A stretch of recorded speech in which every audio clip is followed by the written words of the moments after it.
passer plutôt sur un long métrage et une comédie? Parce que je me suis vite aperçu que ça allait être compliqué de faire un documentaire parce que il fallait déjà s'entendre avec tout le monde.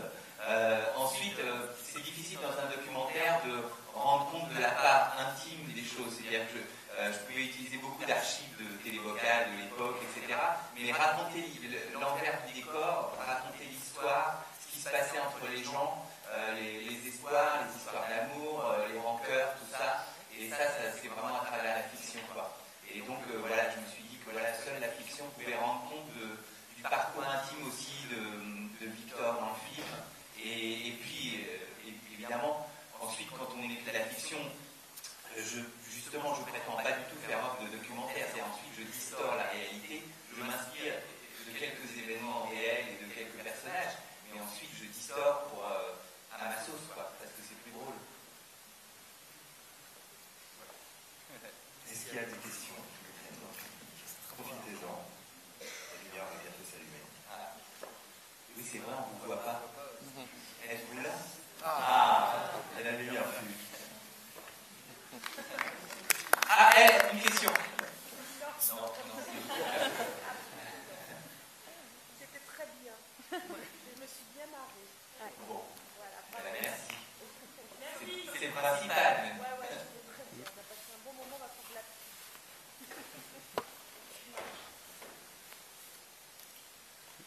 N'hésitez pas. La première fois, c'est toujours difficile.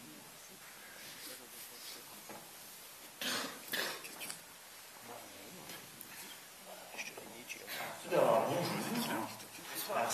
Bonsoir, pardon. Donc une question pour Michel Leclerc. Donc dans vos 3 films, vous avez fait 3 films qui sont vraiment de gauche, en même temps qui ont toujours une distance critique par rapport à ça. Donc comment, en fait la question c'est comment vous gérez ça par rapport à la distance, etc. Déjà, moi, au fond, j'ai pas vraiment l'âme d'un militant. Ça peut paraître, c'est-à-dire que voilà, moi, en gros, j'ai l'impression d'être baigné de politique. Je m'intéresse à la politique, mais au fond, j'ai l'impression que je pourrais jamais vraiment être un militant, parce que c'est un peu le cas de Victor dans le film. J'ai l'impression que quand on est militant, il faut vraiment choisir un camp. Il faut choisir des adversaires, il faut choisir et tout ça. Et moi, j'ai l'impression d'être incapable de ça. Par contre, j'ai toujours été intéressé par les gens qui sont engagés. Et j'ai envie de raconter l'histoire de gens qui sont pris par des idéaux, qui sont pris par des passions, qui sont pris par ça, et y compris dans leurs échecs et dans leurs errements. Mais je ne me vois pas écrire des histoires et des comédies qui ne soient pas ancrées dans une réalité sociale, dans un endroit, et dans un contexte politique. Je sais pas, voilà. Mais à partir de là, effectivement, la distance, c'est l'humour. C'est-à-dire qu'il y a besoin d'une distance, parce que sinon, ça serait plus une comédie, ça serait un espèce de film à message, et ce que je veux pas du tout. J'ai l'impression qu'il y a quelques idées qui passent. Déjà, c'est très prétentieux de vouloir faire passer des idées dans les films. Moi, j'ai envie de faire des films pour le plaisir. Ensuite, les personnages qui me viennent comme ça quand on écrit sont des personnages impliqués dans la vie sociale et politique. Voilà. Tout simplement.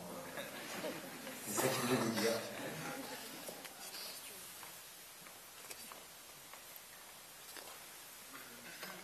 Quelqu'un connaît une chanson sinon?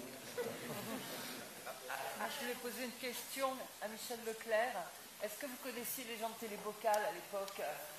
Bien sûr, je les connaissais très bien. Je me suis dit, j'ai reconnu, j'ai dit, mais c'est tout à fait l'ambiance du début de Télébocal, parce que moi j'avais des copains qui allaient partout, et on est allé à Télébocal et on les a vus tourner, faire des trucs, etc. Et à un moment, je me suis dit, mais c'est Télébocal en fait, la clé. Oui, voilà. Bien sûr, mais je m'en cache pas, j'ai participé à Télébocal pendant des années. Ah oui. Donc je fais partie de cette équipe-là, et donc voilà, je me suis directement inspiré de ça, et voilà, c'est particulièrement moi l'ambiance que je voulais recréer, cette ambiance qu'il y avait dans ce lieu alternatif, associatif, c'est extrêmement réussi, cette ambiance de mélange et de bordel et de joie, et de voilà, c'est vraiment ça que c'est tout à fait ça, je vous félicite, bravo. Merci.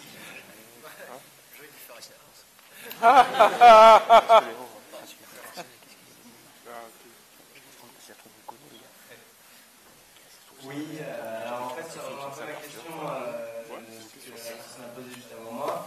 Mais je voulais savoir si vous êtes inspiré de faits réels dans ce film, de faits réels dans la réalité pour faire ce film. Et lesquels? Quel exemple vous pouvez faire référence? Il a remplacé Emmanuel Béard dans la vraie vie. Oui, alors, lesquels, je ne sais pas si. Enfin, moi, mon métier, c'est de tromper le spectateur, si je puis dire. C'est-à-dire et finalement, est-ce que c'est vraiment intéressant de savoir ce qui est vrai ou ce qui n'est pas vrai, ce dont je m'inspire? Je peux dire globalement, donc, je m'inspire de Télévocal et de l'histoire de Télévocal et de l'histoire que moi-même j'ai vécue à Télévocal. Ensuite, il y a un certain nombre d'éléments. Par exemple, l'émetteur, c'est vrai. L'émetteur, effectivement, on avait fait une souscription dans le quartier pour acheter un émetteur pirate qu'on avait mis sur le toit dans le marais parce qu'on avait la possibilité d'entrer dans ça. Et effectivement, il n'a jamais vraiment marché. Et voilà des éléments comme ça qui sont vrais. Ensuite, on a été tourné dans des vraies manifs. Il y a un certain nombre d'images dans le film qui sont des images qui datent de l'époque de Télévocal. Par exemple, je ne sais pas, la manif pour les sans-papiers devant le théâtre de Chaillot. Ça, c'est des vraies images de Télévocal qu'on avait tournées à l'époque, il y a 15 ans. Et que ensuite j'ai mélangé avec des images raccords avec les comédiens qui donnent. Moi, j'adore faire ça parce que comme ça, c'est bizarre parce que on va aller à Jacquard avec il y a 15 ans et en même temps c'est Mayotte d'aujourd'hui. Et moi, j'aime bien faire un truc comme ça. Donc voilà, c'est un mélange où on brouille les pistes et c'est ça que j'aime bien. Ensuite, il y a plein d'autres trucs comme ça. Grâce à Michel, maintenant je sais qui est Albert Jacquard. J'étais pas né à cette époque, apparemment.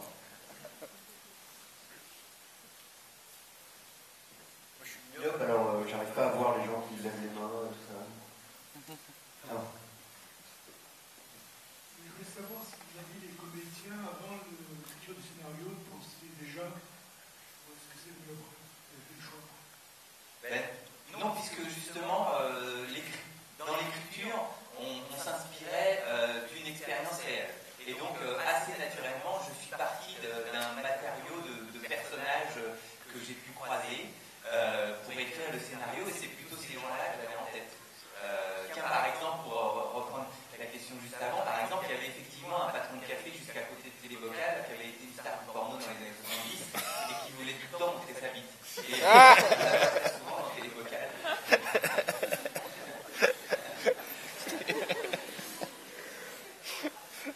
Parce qu'on pouvait montrer des bites à Télévocal, par exemple. Ça, c'était bien. Ah si, d'ailleurs, je tiens à préciser que Télévocal existe toujours et qu'il y a toujours des soirées comme celle qu'on voit et ça passe aussi sur la TNT le soir à 23h. Voilà. Sur le canal 21. Canal 21. Ouais. Que sont devenus les gens de Télévocal? Il n'y en a pas dans la salle? Non. Je pense que c'est très varié. Le chef de Télévocal est toujours à Télévocal, il est toujours le chef de Télévocal. Il était à l'époque, il est toujours aujourd'hui. Il s'appelle Richard Soviet. Ensuite, il y en a certains qui sont devenus réalisateurs, pas seulement moi. Il y a par exemple quelqu'un qui s'appelle Laurent Firode, qui était vraiment un membre actif de Télévocal. Il y a Adonis dans le film, qui était un des membres très actifs de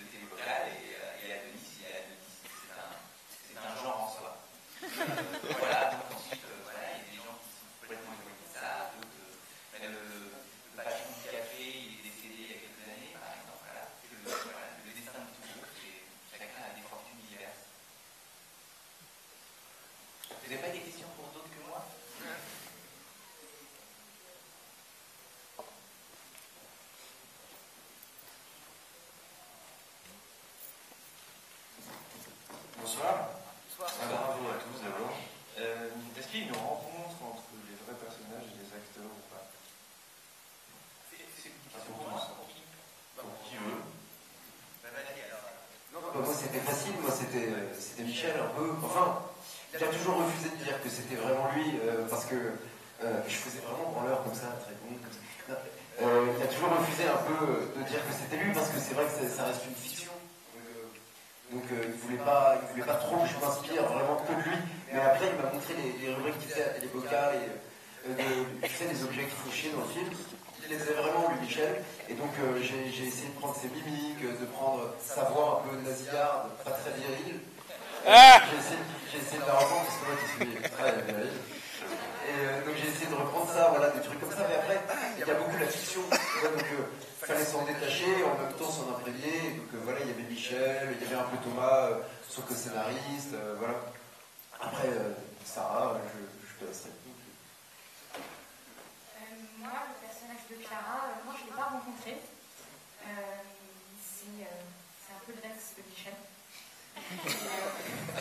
Avec qui il a eu un enfant. Et comme je jouais déjà sa meuf dans son dernier film, il fallait que je choisisse mon camp. Donc je suis restée du côté de Bayard. Et voilà, non, mais je pense que ça aurait été. Qui dit ça la l'histoire de Bayard. Mais non, mais c'est vrai que Michel s'inspire de personnages et après il essaie avec quelque chose de différent. Donc c'est vrai que moi j'avais pas envie, même si à la base c'est un peu inspiré de cette femme avec qui il a eu un enfant. Il a tiré le personnage à l'heure quand même. Je ne voyais pas tellement l'intérêt d'aller rencontrer cette femme parce que c'était plus vraiment elle. Et elle n'aurait pas une vie.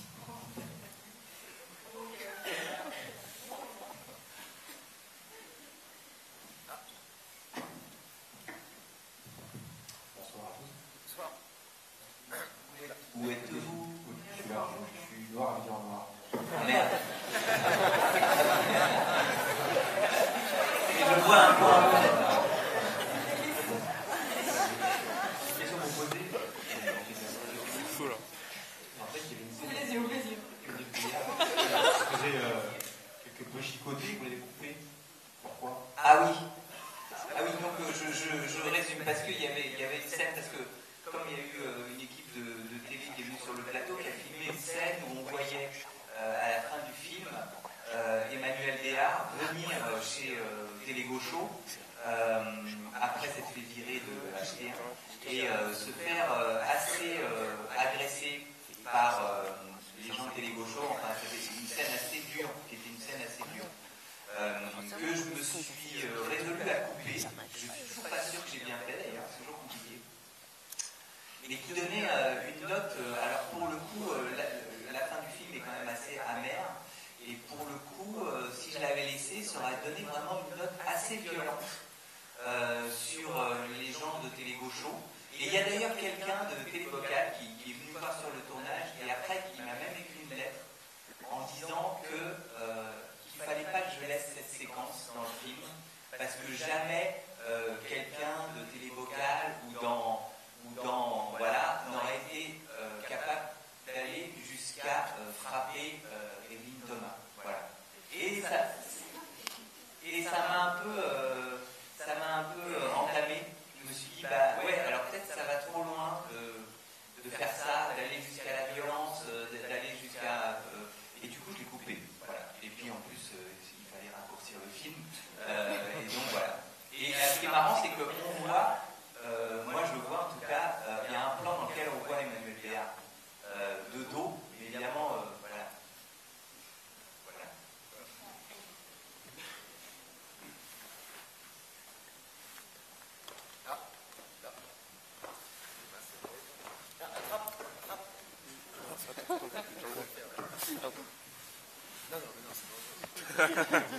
Dommage, j'aurais pu le chourer.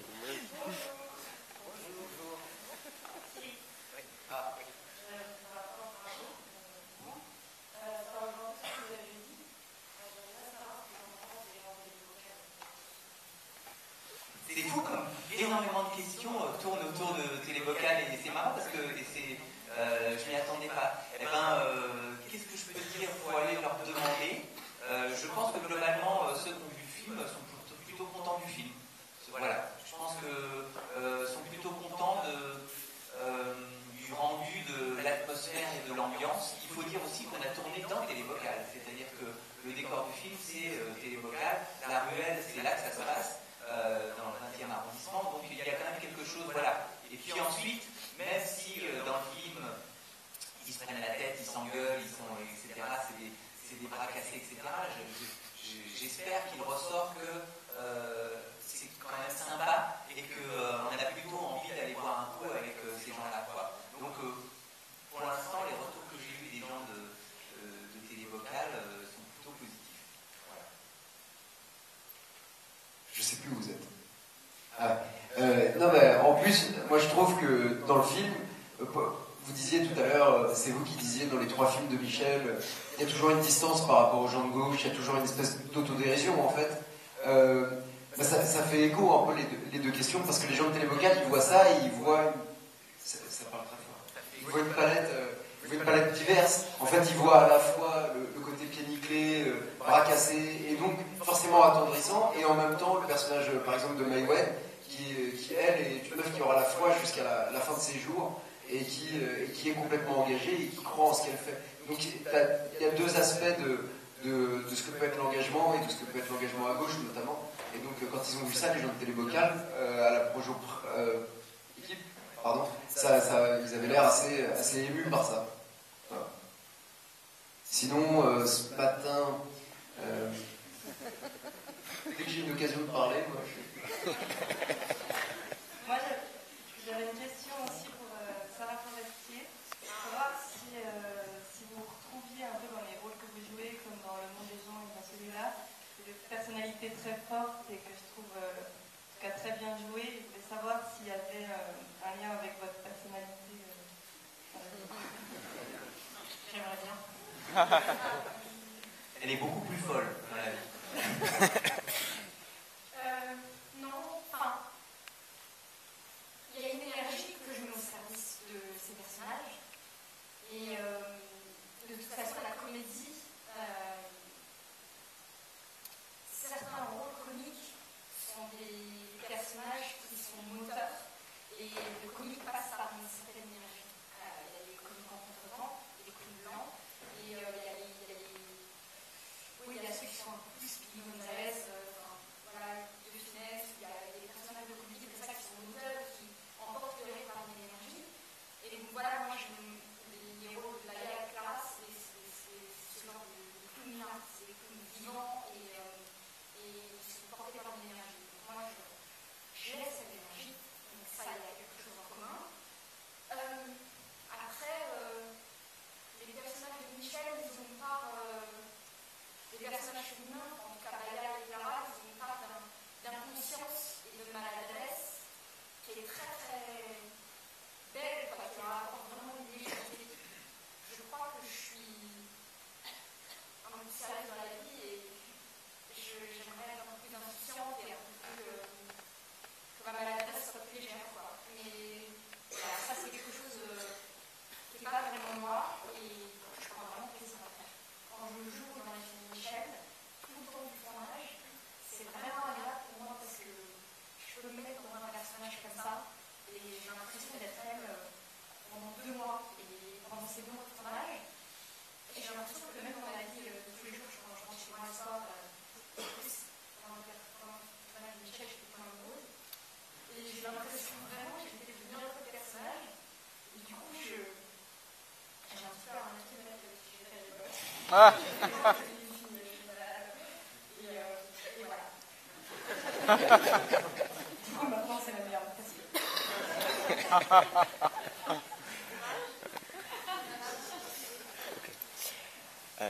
Par rapport au scénario, là, je peux poser une question sur une liberté qui a été prise.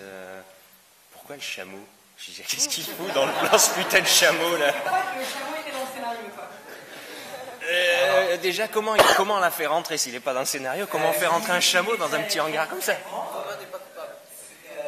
Ce genre de choses, moi j'ai pas envie de, quand je tourne un film, que ça soit une mise en image du scénario qu'on a pu écrire. C'est-à-dire que j'ai envie de faire rentrer un peu de liberté dedans. Et des fois, ce sont des accidents. Et là, sur le tournage, il y a Richard, qui est justement le gars de Télévocal,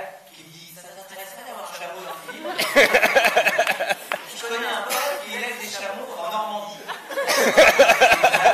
Et donc, je peux en avoir un pour pas cher. 300 €, je me souviens, c'était ça. 600. Et je lui dis, bah ouais, bonne idée, tiens, un chameau, pourquoi pas. Et voilà comment ça se passe. D'accord. Je me suis dit, tiens, bon, ben, pourquoi pas, il passe ça avec un chameau. Non. Au cognac.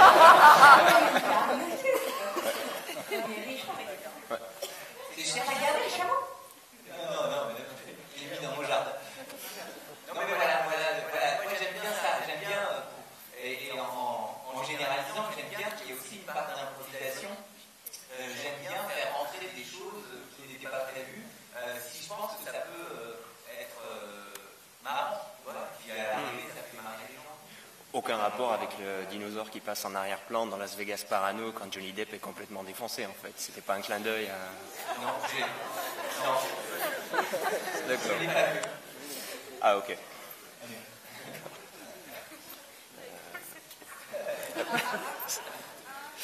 Merci. Rien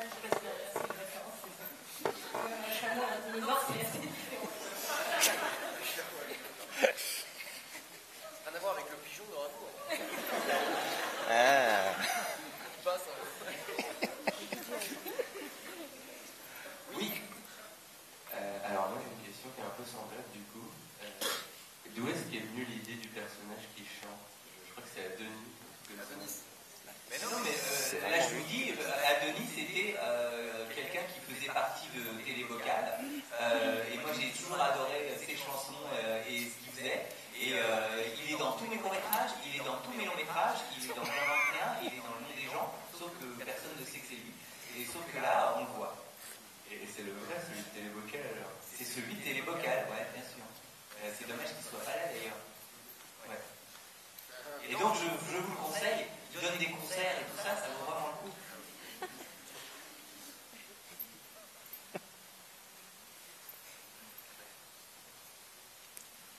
Ah bah oui, dans le son.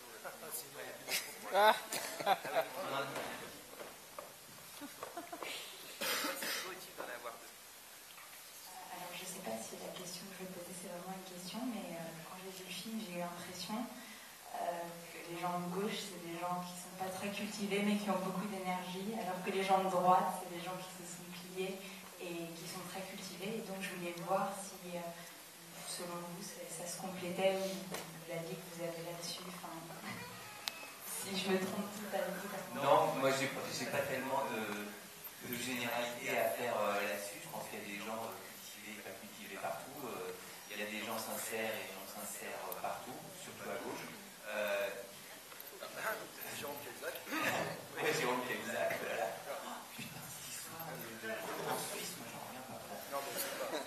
Non, voilà. Par contre, par exemple, c'est quelque chose dont je voulais parler, c'est que les gens comme le personnage d'Étienne, qui utilisent justement leur culture, qui utilisent le fait qu'ils ont une dialectique comme ça, qu'ils ont des connaissances que les autres n'ont pas, pour asseoir un pouvoir sur les autres. Ça, moi j'ai souvent rencontré des gens comme ça, ce que je trouve très désagréable, parce qu'on ne peut rien leur répondre, puisqu'on ne se sent pas armé pour leur répondre.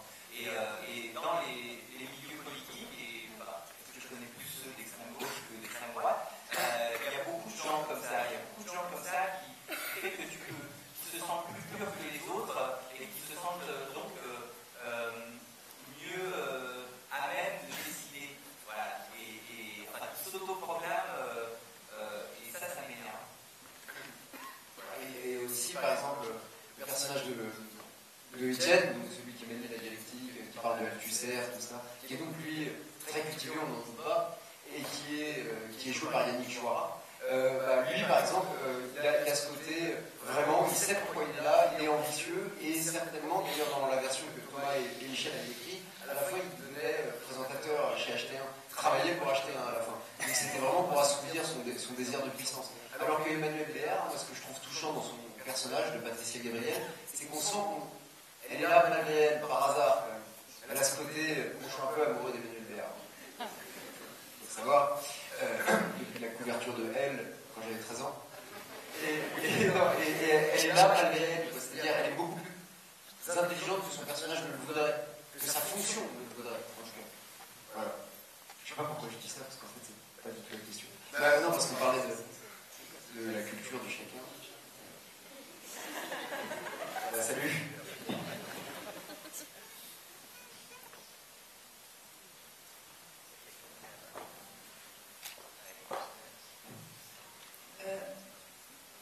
Oui, j'avais une question pour Sarah Forestier, enfin, qui n'est pas une question, mais vous disiez que le personnage de Clara vient de cool, en fait, elle a un certain comique, mais moi je trouve, et je pense pas être la seule, que c'est un film triste, qu'elle a une grande part de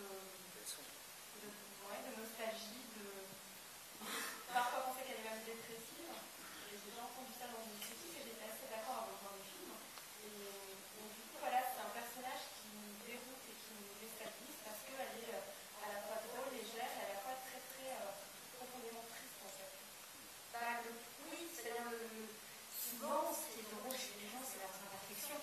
Et Michel, en fait, il écrit vraiment des films où on rit des névroses des personnages. Mais on rit avec eux parce qu'on peut se reconnaître dans certaines névroses. Et en ça, moi, ça me fait penser aussi à Hélène, qui a des personnages qui sont vraiment imparfaits. Et voilà, mais c'est vrai que c'est à la fois ce qui me fait rire chez elle, c'est ce qui me touche. Et d'ailleurs, chez tous les personnages, c'est leur propre limite, même le personnage que joue Eric Mastino, pour nous, il est drôle dans son côté américain, tout ça, mais à un moment, c'est aussi sa limite, avec dans ses rapports avec les gens autour de lui. Et voilà, c'est cette ambivalence-là, ces points-là, qui peuvent à la fois être drôles et touchants, qui fait que c'est des personnages qui sont vraiment humains. Et c'est très agréable de pouvoir incarner des personnages comme ça, surtout les personnages féminins. C'est assez rare, je trouve, d'avoir des personnages de comédie comme ça, où féminin, c'est complexe et humain. Et moi, encore une fois, ça me pense à Woody Allen, parce que ces personnages féminins sont des personnages à qui on confère aussi des névroses qui permettent d'aller dans le comique et les traitent à l'égalité avec ces personnages masculins. Donc c'est à moi cette fois-ci. Vous nous avez parlé d'une scène que vous avez coupée et puis du chameau que vous avez rajouté. Donc comme on est juste entre nous ce soir, il y a d'autres anecdotes comme ça de ce qui aurait pu être et qui n'a pas été, ou ce qui est apparu tout seul malgré le scénario.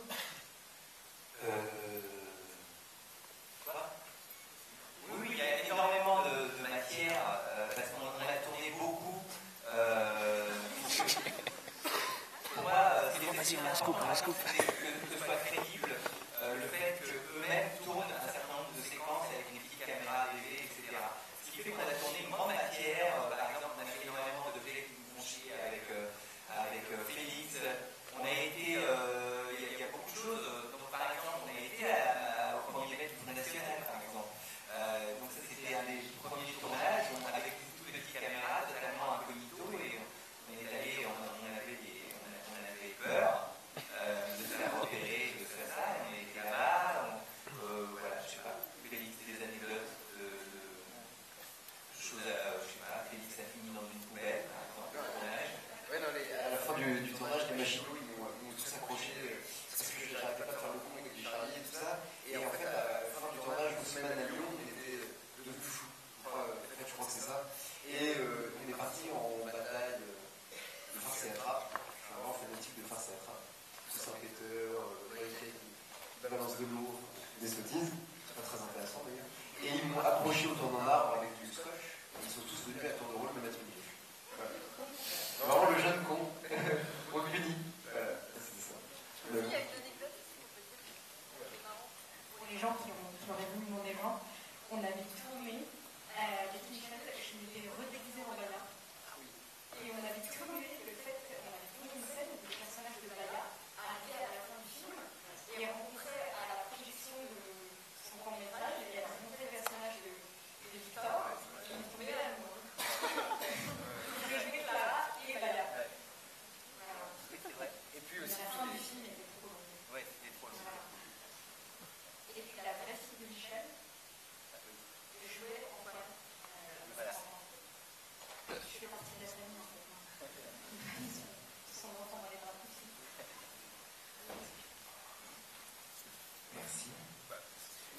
Merci à vous tous d'être venus ce soir. Merci pour toutes ces anecdotes.